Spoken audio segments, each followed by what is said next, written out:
Você já entrou em um supermercado, olhou em volta e percebeu que quase não havia caixas com pessoas atendendo? Só máquinas, telas, leitores e uma sensação estranha de silêncio? Talvez você tenha pensado que era modernidade, praticidade ou até progresso. Mas e se essa automação não fosse sobre facilitar a sua vida, e sim sobre mudar completamente a lógica do consumo e do trabalho? Durante décadas, o supermercado foi um dos maiores empregadores urbanos. Caixas, empacotadores, fiscais, operadores.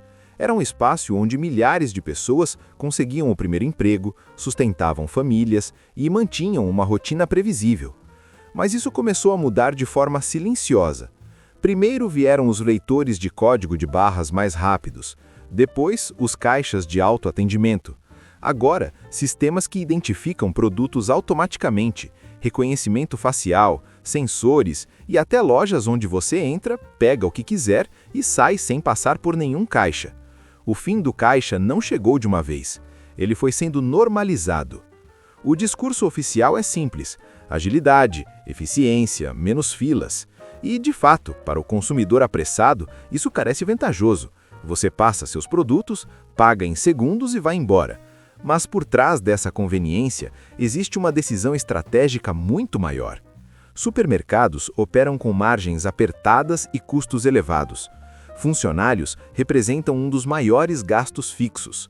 Automatizar significa reduzir salários, encargos, férias, afastamentos e negociações trabalhistas. Uma máquina não adoece, não reclama e não faz greve. Só que a automação não acontece apenas por economia direta. Ela muda o comportamento do consumidor.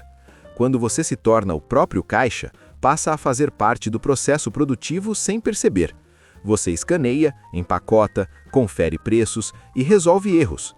Um trabalho que antes era pago, agora é feito gratuitamente pelo cliente. E o mais curioso é que isso é vendido como liberdade. Você não está trabalhando para o supermercado, está se atendendo. A lógica é tão bem construída que parece uma vantagem, quando na prática é uma transferência de função. Outro fator decisivo é o controle. Caixas humanos erram, conversam, criam vínculos e até facilitam pequenas negociações. Sistemas automatizados são precisos, registram tudo, coletam dados e não desviam do protocolo. Cada produto passado, cada segundo gasto, cada compra recusada vira informação valiosa. Os supermercados sabem quanto tempo você leva, o que você desiste de comprar, quais horários geram mais erros e quais perfis gastam mais. O caixa automático não é apenas uma máquina de pagamento, é uma ferramenta de vigilância comercial. Com esses dados, o mercado ajusta preços, muda layout, define promoções e até decide quais produtos merecem destaque. O consumidor acha que está no controle, mas está sendo cuidadosamente observado. A automação transforma o supermercado em um grande laboratório de comportamento humano, e quanto menos pessoas trabalhando ali, mais previsível e controlável o ambiente se torna.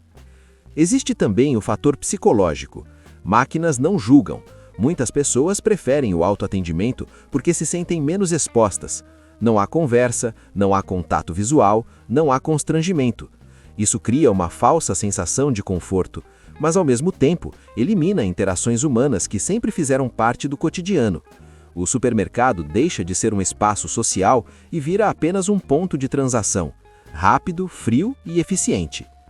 Enquanto isso, o impacto no emprego é real. Cada caixa automático instalado representa menos postos de trabalho. As vagas que surgem exigem mais qualificação técnica e são em menor número. Um técnico cuida de várias máquinas, enquanto antes, vários funcionários cuidavam de um caixa cada. O resultado é uma substituição silenciosa, que não acontece de um dia para o outro, mas se acumula ao longo dos anos.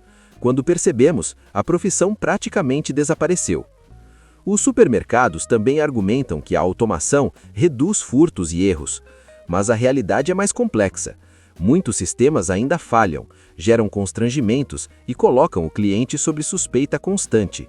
Sensores travam, telas chamam supervisores, alarmes soam, a confiança se inverte. Antes o cliente era atendido, agora ele é monitorado. A automação traz eficiência, mas também desconfiança embutida. Há ainda um aspecto pouco discutido: a padronização total da experiência. Com menos funcionários, menos variações acontecem. Tudo segue o mesmo roteiro. Isso facilita a expansão das redes, reduz custos e fortalece grandes grupos.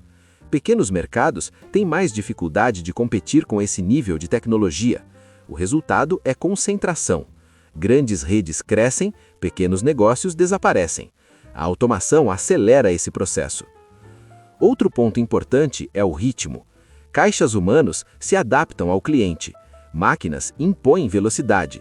Você precisa acompanhar o tempo da tela, escanear rápido, não errar. Isso cria ansiedade, especialmente em idosos e pessoas com menos familiaridade tecnológica. O supermercado deixa de ser inclusivo e passa a exigir habilidades específicas. Quem não acompanha o ritmo sente que está atrapalhando, e isso afasta clientes, mas o sistema aceita esse custo. Do ponto de vista empresarial, a decisão faz sentido. Menos funcionários, mais dados, mais controle, mais previsibilidade. O caixa automático não pede aumento, não falta, não cria vínculo, ele apenas funciona, e quando quebra, é trocado. Essa lógica industrial aplicada ao varejo transforma pessoas em números e processos em prioridade absoluta. O atendimento deixa de ser central, o fluxo se torna o protagonista. Mas talvez a questão mais profunda seja cultural. Estamos sendo treinados a aceitar a ausência humana como progresso.